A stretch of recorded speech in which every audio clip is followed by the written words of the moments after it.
unfortunately, I lost my mom 28 years ago. And one day my father was having a family meeting with some of my family people, and there was a lot of pressure on my daddy to remarry. And from the conversation, my daddy said, I have boys, I have girls. The only thing that will make me remarry is if I don't see good food to eat. I say, food is this man's problem. Eat that food. So then my dad played, and you know, that's where parents come in. My dad played a very important role in my life, not even knowing that today, after his demise, I would become who I am today in the hospitality space. And when my daddy when I started cooking, then it felt like a punishment to me. That doesn't this man have, must I cook?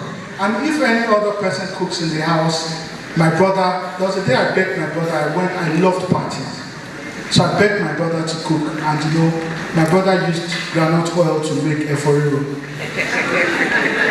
So when my dad tasted the food, my dad just called me and said, I was the one that served him, because I came in, took literally 5 minutes after I came in, so all I could do was just warm the soup and serve him. I didn't even taste it. So when my dad just molded the eba and put it in his mouth and said, Talo Sinje, meaning, who made this food? I said, I made it, sir. He said, I'm going to ask you for the last time. And I said, I wasn't the one. And he said, just go and kneel down there. But you know, I'm saying that in essence is that a lot of times, as parents, we know what our children love to do. Things have really changed. You know, not everybody wants to be a doctor. Not everybody wants to be a lawyer. So I personally, I can't even change the battery of my car. I don't know anything about electricals. But if it's to cook 6 malu, I can do it. It's something I've done. I've catered in different parts of the world. And I have been cooking. Even in my university days, when I go to my friends' houses, the only thing I do there is cook. Because in my school bag, everything, my toothbrush, everything is there. So once I come to greet you, I take over your kitchen. And you know, as children, as youths, as the future, you shouldn't jump the hurdle.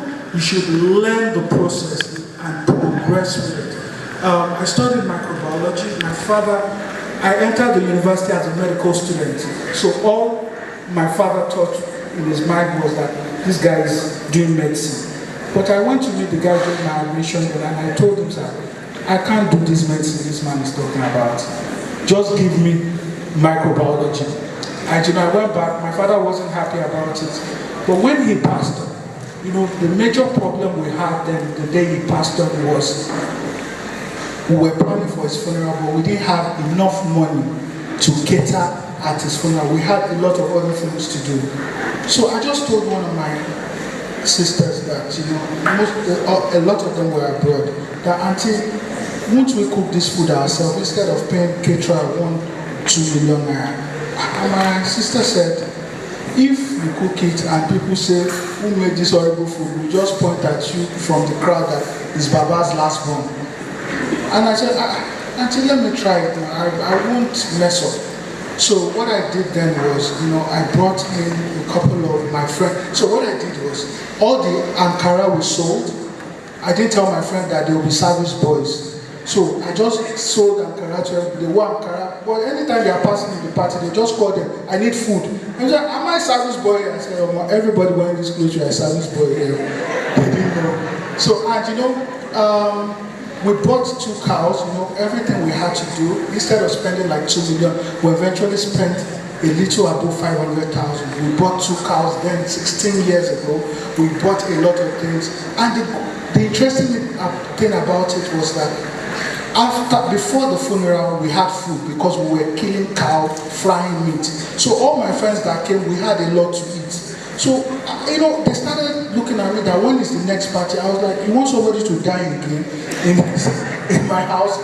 But you know, the truth was, we found it interesting, and coincidentally, somebody in the party, one of my father's friends said, I liked how you did that rice. I like that. Can you do for 50 people? I never planned to be a caterer. I never planned to own a restaurant. But because my siblings saw that I added value to my father when he was alive. I was his friend and I was very helpful in the house. They gave me the responsibility of cooking at my dad's funeral. But can your parents stand in for you to do that as a boy? Can your parents give you the responsibility of catering for over 1,000 people if you say mommy? Or can your parents even send you to their friend's house and they won't feel that you go there to disgrace them? So you need to be responsible. You need to start showing that level of responsibility. Then you can get some level of commitment. You guys all know how Google started in somebody's room. You know how Microsoft started. So this is the best time for you. You don't need to start something that makes a lot of sense. Just start anyway. Write ideas.